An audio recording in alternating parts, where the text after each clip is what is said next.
about 2, 3 years ago, the CREATE law. And there, a lot of what was mentioned, the things that we need to do, meaning to incentivize technology transfer, scientific development, not just the jobs created and the amount of investment, but also the future growth. Meron tayong mga provisions doon thanks to under the stewardship of Senator Pia, former Ways and Means Chair. Yeah. Thank you, Mr. President. I'd like to also greet our esteemed resource persons, my professor, Vivi Mendoza, if you remember me, sir.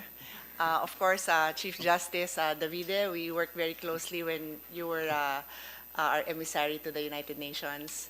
And of course, Secretary Teves, who I recently have been seeing on the golf course, but then I stopped, so goodbye to my golf career. Anyway, to everyone else, good afternoon, Justice Scan as well, and Dr. Sikat, and everybody else. Mr. President, Mr. Chairman, a few questions. As you said, I'm coming from my experience as the chair of the Committee on Ways and Means, and one of our resource persons, I was, by the way, listening, thanks to technology, I was listening to YouTube, so I heard the opening statements of our colleagues and the statements of our resource persons, so I may not have been physically present, but some of my questions come from the statements that were made that I caught on YouTube. One of the resource persons mentioned the flip-flopping of our rules or our the way we conduct business and the way we encourage the foreign business community. And that is exactly what we tackled during the hearings in the Committee on Ways and Means. And so when we talk about flip-flopping positions, as we speak, and this is no critique or anything on the ongoing hearings now, but in fact, we are reviewing again the CREATE law. And one of the revisions being, one of the proposals there is to go back to the incentives that was given to some investors that have been there for 30 years or more. And this has been thoroughly discussed. We appreciate that the investments have been made, but it's also time for us to gain a little bit from the taxes that would have been gained. So if we're going to go back to that, then that is our main problem, if I may. As I'm not the resource person, but I'm sharing my experience having chaired this committee and going back and forth, and many of our colleagues here were also present during that Congress. So that to me is the flip-flopping of business policies that the foreigners have to deal with. The other thing that I'd like to point out is one of the examples given by my seatmate here, Mr. Africa of Ibon, is the example of the jeepney modernization. It happens to be one of my favorite topics along with Senator Grace Poe. Because I am a proponent of electric vehicles, EV for short, but I am not a proponent of destroying this jeepney industry, which is ingrained in our culture, and changing them with imported vehicles when we could very well be revitalizing this jeepney industry and then making it EV. It's a no-brainer. I'm sure DOST can easily do that. In fact, I've had discussions with the Department of Science and Technology. Why don't we do that?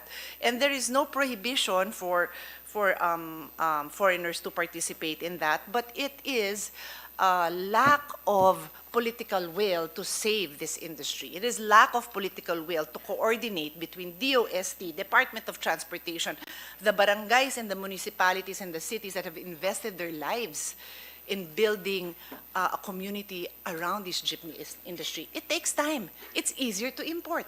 That is our problem. It's just easier to import. We didn't make it hard for them. They can come in, but we're destroying this industry. So that's the second point I'd like to make, Mr. President.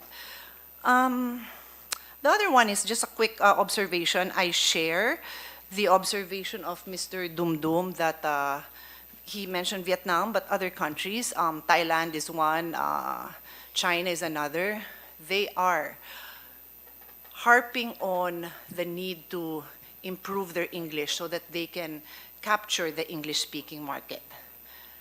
But you don't need to change the Constitution for that. That's been my advocacy for decades. I speak on behalf of our EDCOM chairman, members. It's part of the agenda. Let's not lose our competitive advantage by giving up on us being a dual language or even multi-language speaking people. Many of the Filipinos can speak 3 languages, English, Filipino, and whatever province they come from. And we're giving that up because of various reasons. Don't have enough time to discuss that. But you don't need to change the Constitution to focus on our primary, one of our primary assets being multilingual and English being one of them. Just a quick observation. I think one of the resource persons said, and I had asked my staff, are you ready? Yeah, I just want to put on record. Okay.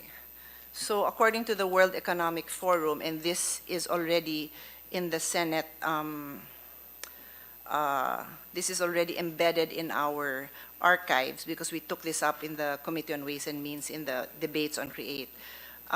Most problematic factors in doing business. Number 1, inefficient government bureaucracy. You don't have to change the Constitution for that. Inadequate supply of infrastructure. Don't have to change the Constitution for that. 3, corruption. Don't have to change the Constitution for that.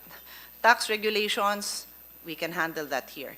Tax rates, we can handle that. When I say here, Congress can handle that. Policy instability, I'll point to the administration. Not this administration, any administration. Access to financing, policy decision.